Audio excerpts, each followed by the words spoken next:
Yeah, with me and Pedro, it was sometimes like father-daughter energy, but most of the time it was like two annoying siblings. I also felt like I was his dad sometimes. Sometimes I was the father.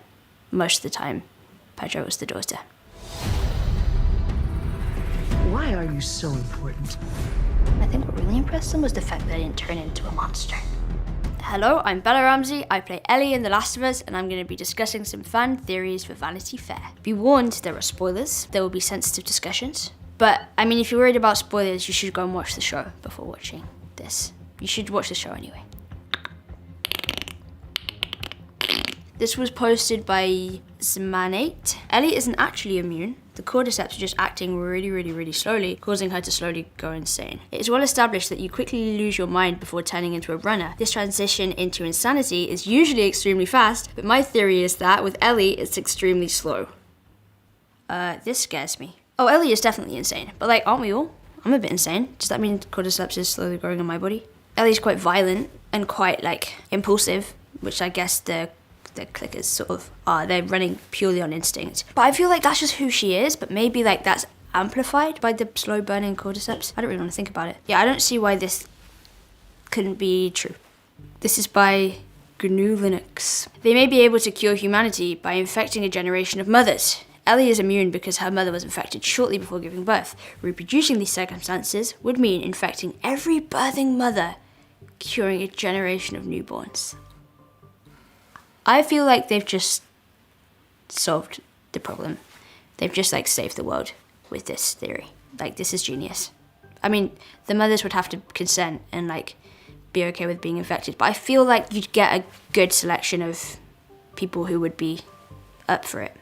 Yeah, this is cool. Haquistador, I quite like that. I think the point of this series is that Ellie is special, but it's not the immunity that makes her important, it's fucking Ellie. She's strong, she's brave, she's capable of violence, but has a huge, unbreakable heart, huge in capital letters.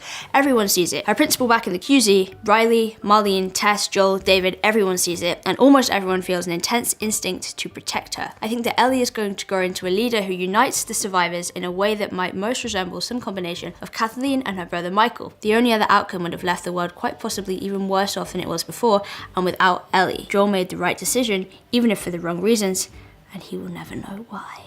So I think this is basically like the underlying story of the whole thing. The immunity is definitely one of the things that makes her special, but like, fucking Ellie is also what makes her special. Yeah, I think like this is like, she delved beneath like the surface level meaning. Oh, don't ask me if Joel made the right decision. I mean, I think he made the right decision. And I think like most people agree. From like the reaction to the series as well, I think more people are like, he definitely made the right decision. I don't think it was even a choice. I don't even think it was a decision for him.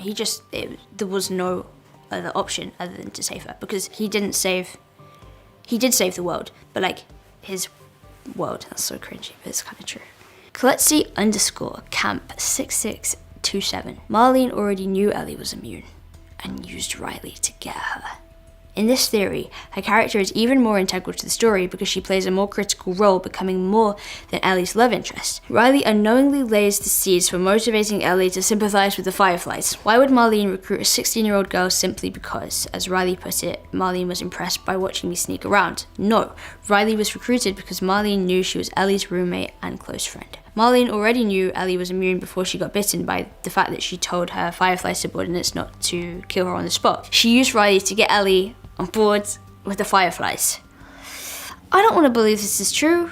I want to believe that Riley loves Ellie and that there's no ulterior motive, because that's too much of a betrayal otherwise. But I mean, it's valid. Riley leaving for 3 weeks and whatever is like part of this whole scheme. It would like ruin Ellie if this was true. I mean, she already has trust issues, right?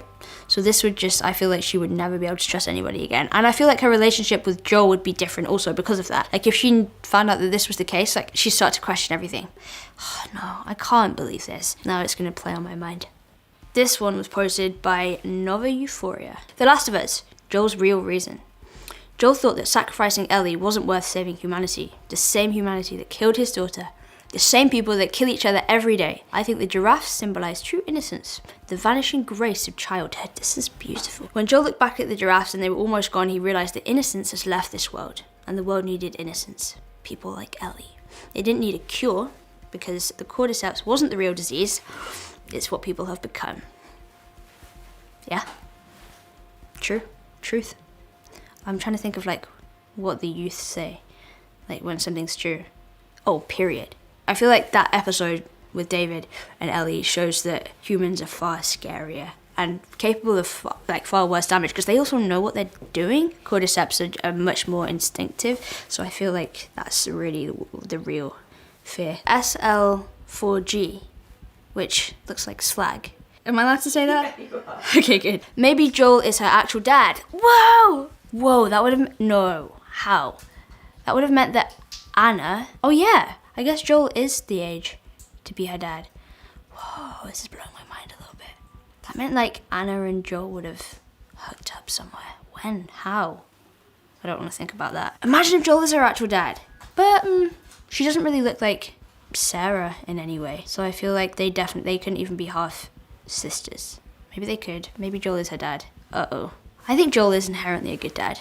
I think he was like born to be a dad. He has dad energy, for sure. He would definitely do like bad dad dancing at a party. With me and Pedro, it was sometimes like father-daughter energy, but most of the time it was like two annoying siblings who like love each other and annoy everybody else.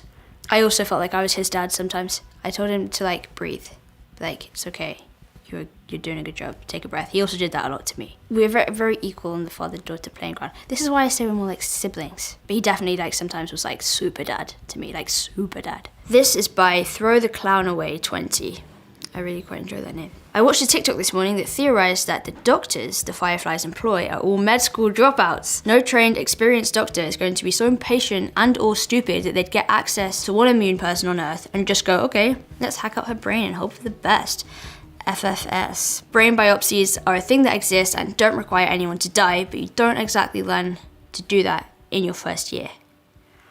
That's true. I mean, no one's really been in like formal education for a while. The world was destroyed 20 years ago, and they're just gonna like chop out a brain and not even think about the fact that maybe you could chop out the brain and save humanity and Ellie. Like, why didn't they think of that? Maybe they just really hate me.